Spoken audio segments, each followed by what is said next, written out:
जिस प्रकार भारतीय सिस्टम में 0 से 9 तक संख्याएं होती हैं, जिनका प्रयोग करके हम अरबों खरबों नील पदम जाने कितनी ही संख्याएं लिख सकते हैं, उसी प्रकार रोमन नंबर में केवल 7 ही बेसिक सिंबल्स होते हैं, जैसे IVXLCDM, और इनका प्रयोग करके हम बहुत सारी संख्याएं लिख सकते हैं।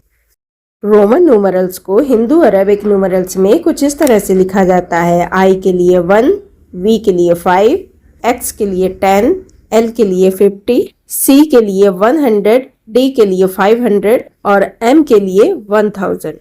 लेकिन इनको लिखने के लिए कुछ रूल्स फॉलो करने होते हैं। वो न्यूमरल्स जब रिपीट होते हैं तो वो एक सवाल को प्रदर्शित करते हैं। जैसे 10 + 10 20 होते हैं, तो इसके लिए डबल x का प्रयोग किया जाता है। छोटी संख्या बड़ी संख्या के दाहिनी ओर आ जाती है, राइट हैंड की तरफ आ जाती है, तो वह संख्या प्लस हो जाती है। जैसे 11 लिखने के लिए पहले हम 10 लिखेंगे।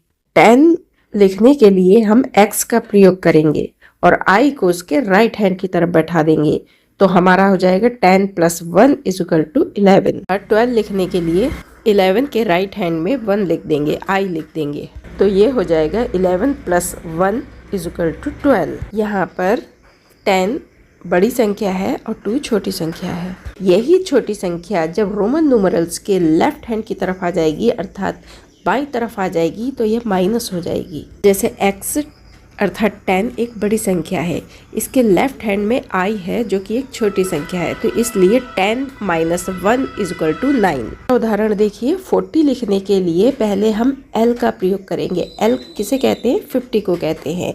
50 के तरफ हम x लिख देंगे, तो ये माइनस हो जाएगा। 50 में 10 माइनस हो गया, तो ये 40 कहलाएगा।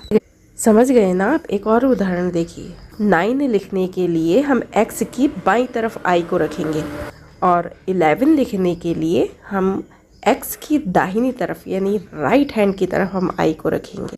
अब आगे रूल नंबर 4 देखिए।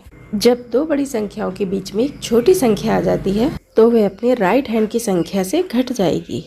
जैसे x और v के बीच में I आ गया, तो ये किसको रिप्रेजेंट करेगा? देखिए, x + v - 1 = कितना हो गया? 10 + 5 - 1 = 14।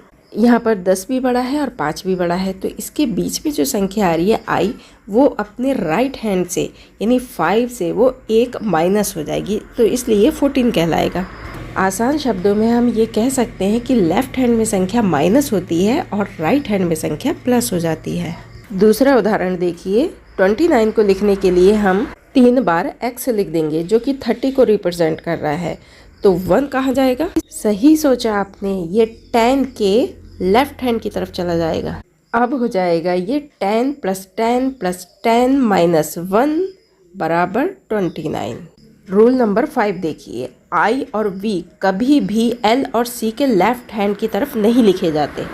रूल नंबर 6 देखिए, V, L और D ये ना तो कभी रिपीट होते हैं और ना कभी घटाए जाते हैं। रूल नंबर 7 देखिए, M को केवल 3 बार तक ही आप इसको रिपीट कर सकते हैं, 3 टाइम्स ही रिपीट हो सकते हैं। रूल नंबर 8 देखिए, IXCM केवल 3 बार ही आप इसको रिपीट कर सकते हैं। यदि आपने इसे 3 से ज़्यादा बार लिख दिया तो ये गलत हो जाएगा।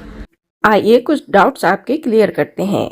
5 लिखने के लिए हम V का प्रयोग करते हैं और 4 लिखने के लिए हम I को V के लेफ्ट हैंड की तरफ लगाएंगे और 6 लिखने के लिए हम I को V के राइट हैंड की तरफ लगाएंगे। 10 लिखने के लिए हम X का प्रयोग करते हैं। 9 लिखने के लिए हम X के बाईं तरफ अर्थात लेफ्ट हैंड की तरफ I को लगाएंगे और 11 लिखने के लिए 10 के राइट हैंड अर्थात दाहिनी तरफ हम I को लगाएंगे। उसी प्रकार 20 लिखने के लिए हम डबल x का प्रयोग करते हैं और 19 लिखने के लिए हम 2x के बीच में I को लगाएंगे और 21 लिखने के लिए हम 10 अर्थात डबल x के राइट हैंड की तरफ I को लगाएंगे।